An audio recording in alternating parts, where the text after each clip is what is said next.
BSE के पूर्व अध्यक्ष और आनंद राठी ग्रुप के फाउंडर और चेयरमैन आनंद राठी साहब हमारे साथ कार्यक्रम में शामिल हो रहे हैं। सर, बहुत बहुत स्वागत है आपको, पूरे परिवार को, आनंद राठी ग्रुप के सारे इन्वेस्टर्स को दीपावली की बहुत बहुत शुभकामनाएं। सर, डायरेक्शन आपसे यही चाहिए, ये दिवाली तो बहुत ही बेहतरीन सभी निवेशकों के लिए रही है। क्या उम्मीद की जाए अगले 1 साल तक, अगली दिवाली तक? अनिल, आपको और आपके सारे दर्शकों को मेरा नए वर्ष का शुभकामनाएं, दिवाली की शुभकामनाएं। और इस बार तो दिवाली वैसे भी देखिए सब जगह अच्छे से मनी है। इस बार this has been one of the best जी। दिवालीज। पिछले 5-7 सालों में ऐसी दिवाली नहीं मनी थी। जिससे बात करें वो ऑप्टिमिस्टिक नजर आ रहा है। तो मेरा मानना है कि समय वह भारतवर्ष के लिए बहुत अच्छा है। हालांकि यू नो ग्लोबल सिचुएशन में हमेशा ये बात आती है कि भाई इसमें स्लो डाउन आएगा क्या। दो तरह के व्यू है कि हाँ नहीं फिर थोड़ा स्लो डाउन आएगा, एक है कि नहीं आएगा। मेरा पर्सनली ये मानना है कि अब जो है, जो नेगेटिव पॉइंट्स है वो ऑलमोस्ट पीक पे आ गए हैं। तो चाहे इन्फ्लेशन की बात करें, चाहे इंटरेस्ट रेट्स की बात करें, इवन अमेरिका में बात करें, मेरा ये मानना है कि अमेरिका में 5% के आसपास ज्यादा से ज्यादा रेट रह सकती है। उससे ज्यादा जाने की मुझे नहीं लगता है। और इंडिया में तो जैसे देख ही रहे हैं अपन, इन्फ्लेशन में लगातार कम होता जा रहा है। और यहाँ भी इंटरेस्ट रेट चूंकि अब यहाँ की जीसीएक का मार्केट जिस दिन खुल जाएगा फॉरेनर्स के लिए, ओवरऑल अनिल मैं समझता हूँ अगला एक वर्ष बहुत अच्छा रहेगा मार्केट्स के लिए।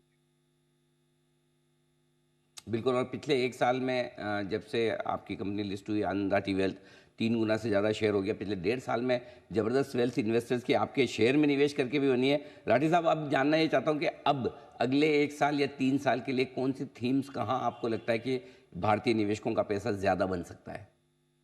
देखिए अनिल, ऐसा है कि चूंकि देश की प्रगति बड़ी तेजी से बढ़ रही है और आज विश्व में सबसे ज्यादा तेजी से अपनी अर्थव्यवस्था चल रही है, इसलिए सभी क्षेत्रों में अभी आपने को बहुत बढ़िया देखने को मिल रहा है। देखिए ये क्या, ये flavour of the day change होता रहता है। एक साल कोई एक इंडस्ट्री आ आती है, दूसरी आती है। पर 3 से 5 साल की चूंकि आप बात कर रहे हैं, मेरे हिसाब से बाय एंड लार्ज सभी सेक्टर्स बहुत अच्छे नजर आ रहे हैं। विशेषकर देखिए कुछ सेक्टर जो दब गए थे पीछे, आईटी, एक तो मेरा मानना है कि आईटी वापस जो है अच्छे से चलेगा। फाइनेंस बैंकिंग जो है, एनबीएफसी जो है, जो ठीक कर रही है, आगे जाके भी ठीक करेगी। क्योंकि मैं समझता हूँ कि अभी इस समय बैंकों की बैलेंस शीट या कॉर्पोरेट्स की बैलेंस शीट, सभी बैलेंस शीट पे ध्यान अगर दें तो समझता हूँ this is one of the best time, जब सभी बैलेंस शीट्स मजबूत हो गई हैं। प्रॉफिटेबिलिटी सभी जगह बढ़ती जा रही है। इसलिए एनबीएफसी, फाइनेंशियल सर्विसेज, बैंकिंग अच्छे नजर आ रहे हैं। फार्मा जो पीछे दबा हुआ था वापस ठीक आने हो गया। फार्मा में मैं बुलिश हूँ। इंफ्रा में लॉन्ग टर्म में बुलिश हूँ, क्योंकि ये देश की जो ग्रोथ है अगले 5 साल 10 साल में, ये this will be led by infra. कि जिस तरह की तेजी जिस तरह के इंफ्रा अपने देखने चालू किए हैं, उसमें और बढ़ोतरी होती जाएगी।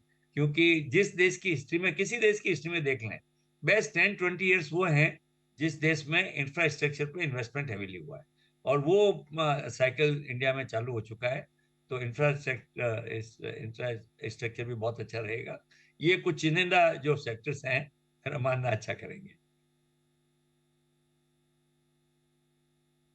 तो पूरे देश की ग्रोथ है तो बाजार में पैसा बनाना आसान है। थोड़ा सा आप फोकस करके infrastructure, pharma, banking, financial services पर निवेश करेंगे तो बेहतर होगा। सर, आज इस बड़े दिन आपने अपने बिजी शेड्यूल में से समय निकाला, जी बिजनेस के दर्शकों को आपने मार्गदर्शन दिया, बहुत बहुत धन्यवाद सर। एक बार फिर से दिवाली की आपको बहुत बहुत वैसे आनंद शुभकामनाएं। है आपसे और आपके दर्शकों से बात करने में। थैंक यू, धन्यवाद। जी सर, थैंक यू सर, धन्यवाद सर। आइए, बग्गा साहब हमारे साथ हैं। बग्गा साहब में जो मैंने आसान